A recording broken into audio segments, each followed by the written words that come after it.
నవమణి గారు, కోట బెనర్జీ గారు, కాకి రాజా గారు రావాలి పైకి. వెంకటాద్రి నందివాడ,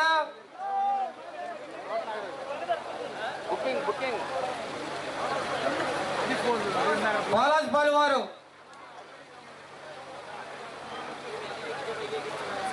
బెనర్జీ సాయిబాబా వారి గుడిలో కొబ్బరికాయ కొట్టి, అక్కడి నుంచి నాగేంద్ర స్వామి గుడి దగ్గర కొబ్బరికాయ కొట్టి, అనంతరం మీటింగ్ అయిన అనంతరం అందరికీ భోజన ఏర్పాట్లు కూడా చేయటమైంది. కావున తప్పనిసరిగా అందరూ ఈ కార్యక్రమాన్ని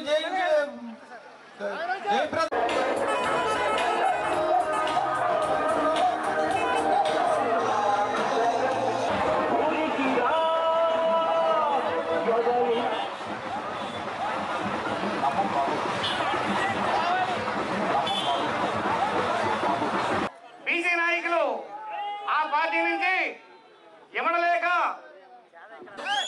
పిల్లనిచ్చినటువంటి మామ తెలుగుదేశం పార్టీ వ్యవస్థాపకుడు నందమూరి తారక రామారావుని వెన్నుపోటు పొడిచి ఆ పార్టీని ఆ పదవిని లాక్కుని ఆయన చావుకు కారణమైనటువంటి దౌర్భాగ్యుడు ఒక పక్కన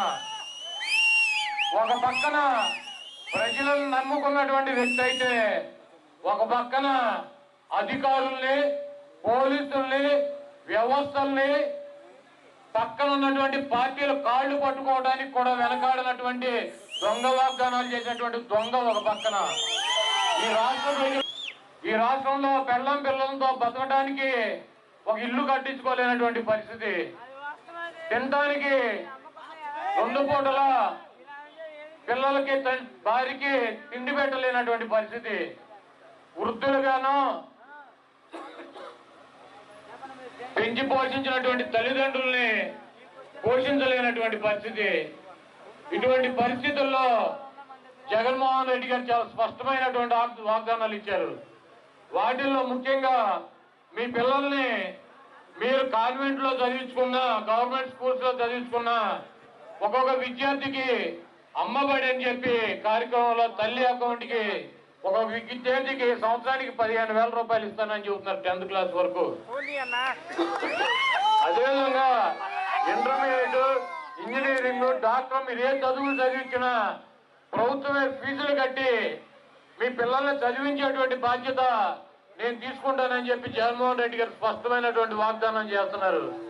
అదేవిధంగా మీకు ఏ రకమైనటువంటి ఆరోగ్య సమస్య వచ్చినా 1000 రూపాయలు ఖరీదు కనుక దాటితే మిమ్మల్ని కార్పొరేట్ హాస్పిటల్కి తీసుకెళ్లి రాజీవ్ ఆరోగ్యశ్రీ గతంలో రాజశేఖర రెడ్డి గారు పెట్టినట్టే వైఎస్ఆర్ ఆరోగ్యశ్రీ ద్వారా మరి మీకు వైద్యం చేయించేటువంటి బాధ్యతను కూడా నేనే తీసుకుంటానని చెప్పి చెబుతున్నారు. అదేవిధంగా ఈ రాష్ట్రంలో ఉన్నటువంటి నిరుపేదలందరికీ కూడా ఉండటానికి మరి ఇల్లు కట్టించేటువంటి బాధ్యత నాదని చెప్పి చెప్తున్నారు. ఈ రాష్ట్రంలో ఉన్నటువంటి రైతాంగానికి ప్రతి ఎకరానికి 12,500 రూపాయలు సంవత్సరానికి మరి ప్రతి రైతుకి ఇస్తానని చెప్పి ఆయన ఎన్నికల వాగ్దానంలో చెప్పారు. అదేవిధంగా వృద్ధులకు కానీ, వితంతువులకు కానీ, వికలాంగులకు కానీ మరి పెన్షన్ ని 3,000 రూపాయలు చేస్తానని చెప్పి మరి జగన్మోహన్ రెడ్డి గారు చెప్పడం జరిగింది. డ్వాక్రా మహిళలకు ఉన్నటువంటి రుణాలని వాళ్ళు ఎన్నికల దాకా ఎంతైతే ప్రభుత్వానికి కట్టాలో దాన్ని ఆ అమౌంట్ ని 4 సార్లుగా ఆ గ్రూప్ కి మరి ప్రభుత్వం బ్యాంకులు వేయడం కాదు, మీ చేతికి ఇస్తానని చెప్పి జగన్మోహన్ రెడ్డి గారు చెప్పడం జరిగింది. బీసీలకు కానీ, ఎస్సీలకు కానీ, మైనార్టీలకు కానీ, ముస్లింలకు కానీ 45 సంవత్సరాలు దాటినటువంటి ప్రతి మహిళకి ఈ 4-5 సంవత్సరాల్లో మరి ఈ 4-5 సంవత్సరాల్లో ఒక్కొక్క మహిళకి 45 సంవత్సరాలు దాటి ఉంటే బీసీ, ఎస్సీ, మైనార్టీ, ముస్లిం మహిళలకి మరి ఆయన 75,000 రూపాయలు ఆర్థిక సహాయం చేస్తానని చెప్పి కూడా అనౌన్స్ చేయడం జరిగింది. ఈ కాకుండా అనేక సంక్షేమ కార్యక్రమాలను తీసుకొస్తాను. చదువుకున్నటువంటి పిల్లలకు ఉద్యోగాలు లేక మరి తీవ్ర ఇబ్బందుల్లో ఉన్నారు. వాళ్ళందరికీ మరి ఉద్యోగాలు రావాలంటే ఈ రాష్ట్రంలో పరిశ్రమలు రావాలి. పరిశ్రమలు రావాలంటే ప్రత్యేక హోదా కావాలి. ప్రత్యేక హోదా కావాలని చెప్పి మోడీకైనా, సోనియా గాంధీకైనా, ఎవరికైనా దమ్ముగా ధైర్యంగా నిలబడి ఆ రోజు నుంచి ఈ రోజు దాకా కూడా ఒకే ఒక మాట చెప్పినటువంటి వ్యక్తి వైఎస్ జగన్మోహన్ రెడ్డి గారు. ఈ రోజు చంద్రబాబు నాయుడు 4 సంవత్సరాలు మోడీ సంకనాకాడు. ప్రత్యేక హోదా అవసరం లేదు, మోడీ రాష్ట్రానికి బ్రహ్మాండంగా చేస్తున్నాడని చెప్పి సిగ్గు లేకుండా అసెంబ్లీలో తీర్మానాలు చేసి కేంద్ర మంత్రులకు సన్మానం చేసినటువంటి సన్నాసి రాష్ట్రంలో ఎవడని చెప్పి అడుగుతున్నారు. కాబట్టి ఈ రోజు ఆయన చేసినటువంటి వైఫల్యాలను కట్టుకుంటుకోవడానికి మోడీ మీద మొత్తం తోచేసి నేనేదో పచ్చిత్తుని నేను ఈ రాష్ట్రాన్ని పగలు చేద్దామంటే మోడీ నన్ను వెనక నుంచి లాగాడని చెప్పి ఆయన పేరు చెప్పుకునే దిక్కుమాలిన రాజకీయాలు చేసేటువంటి దిక్కుమాలిన వ్యక్తి చంద్రబాబు నాయుడు. కాబట్టి ఈ రాష్ట్రంలో ప్రత్యేక హోదా కావాలంటే ప్రత్యేక హోదా సాధించగలిగినటువంటి దమ్ము ధైర్యం ఉన్నటువంటి ఏకైక మగాడు వైఎస్ జగన్మోహన్ రెడ్డి.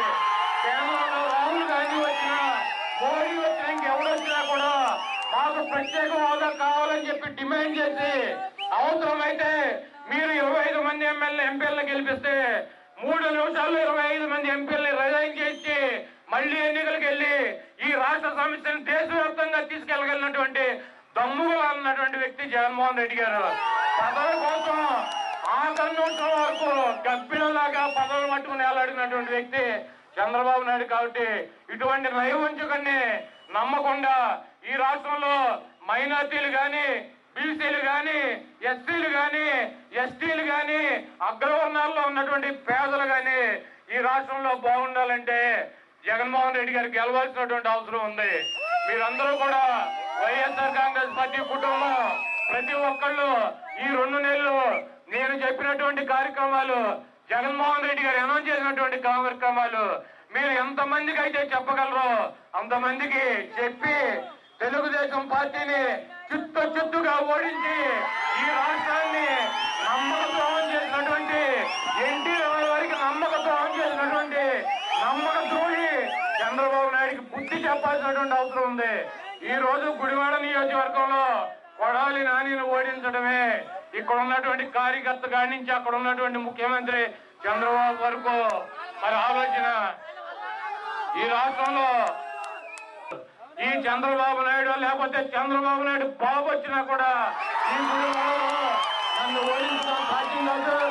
ఈ నన్ను ఓడించిన గెలిపించిన ఈ ప్రజానికానికి సాధ్యం అవుతుందని చెప్పి తెలియజేస్తూ నీలాంటి ఉడత ఊపులకి ఇటువంటి చంద్రబాబులు 1000 చంద్రబాబులు వచ్చినా కూడా ఇక్కడ జగన్మోహన్ రెడ్డి కానీ రాష్ట్రంలో కొడాలి కానీ భయపడేటువంటి సమస్య ఉండదని చెప్పి మీ అందరికీ తెలియజేస్తూ మీకు ఇక్కడ ఉన్నటువంటి ప్రజానికం ఆశిస్తులు, ఇక్కడ మహానుభావుడు ఎన్టీ రామారావు ఆశిస్తులు, అక్కడ రాజశేఖర రెడ్డి గారి ఆశిస్తులు, జగన్మోహన్ రెడ్డి గారి ఆశిస్తులుగా ఈ గుడివాడలో నన్ను ఓడించేటువంటి దమ్ము ఈ తెలుగుదేశం పార్టీ కానీ చంద్రబాబు కానీ చంద్రబాబు కూర్చొని కానీ లేదని చెప్పి తెలియజేస్తూ మీ ఇష్టమైన అభ్యర్థం చేసుకో. ఈ గుడివాడ కార్యక్రమంలో ఎవడో సరిపోతే పక్క ఊరి నుంచి తెచ్చి పెట్టుకుని కూడా నీ వల్ల కాదని చెప్పి తెలియజేస్తూ ఈ రోజు ఈ నందివాడ గ్రామంలో ఒకప్పుడు 2009లో నేను మొట్టమొదటిసారి నా గుడివాడ నియోజకవర్గంలో కలిసింది.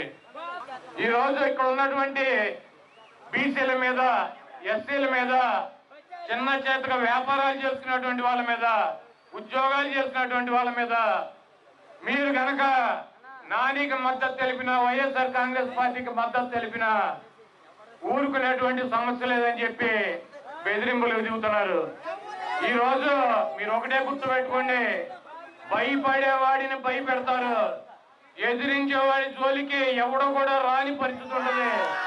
కాబట్టి ధైర్యంగా వైఎస్ఆర్ కాంగ్రెస్ పార్టీ అంటే ఈ రాష్ట్రంలో ప్రజలను నమ్ముకుని ప్రజల కోసం ఒక్కడగా స్థాపించినటువంటి జగన్మోహన్ రెడ్డి గారి పార్టీ.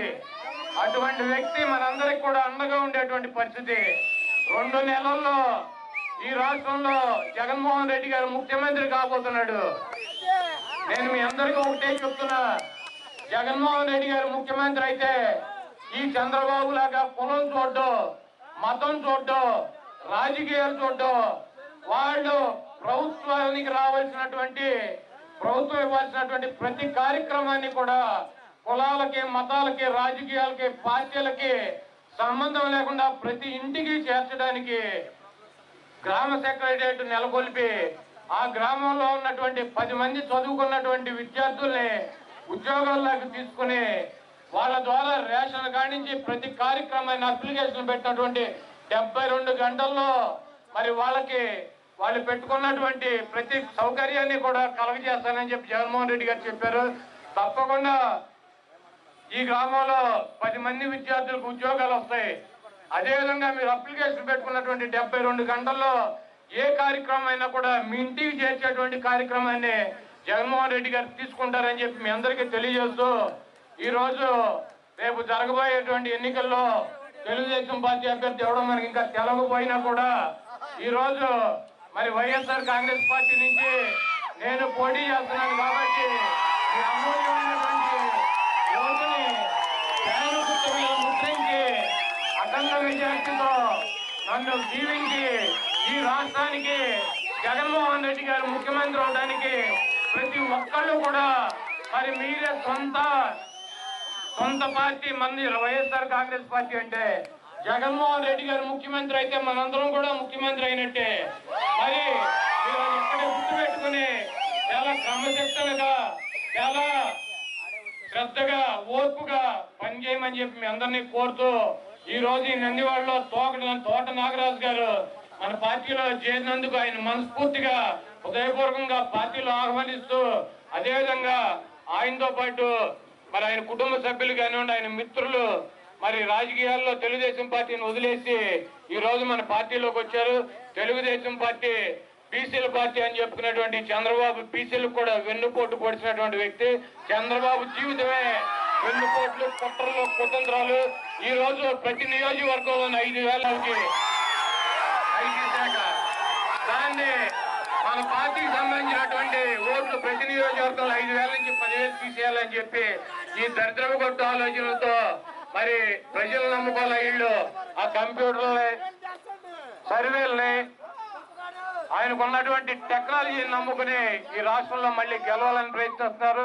ప్రతి ఒక్కళ్ళు కూడా అప్రమత్తంగా ఉండాలని కోరుకుంటూ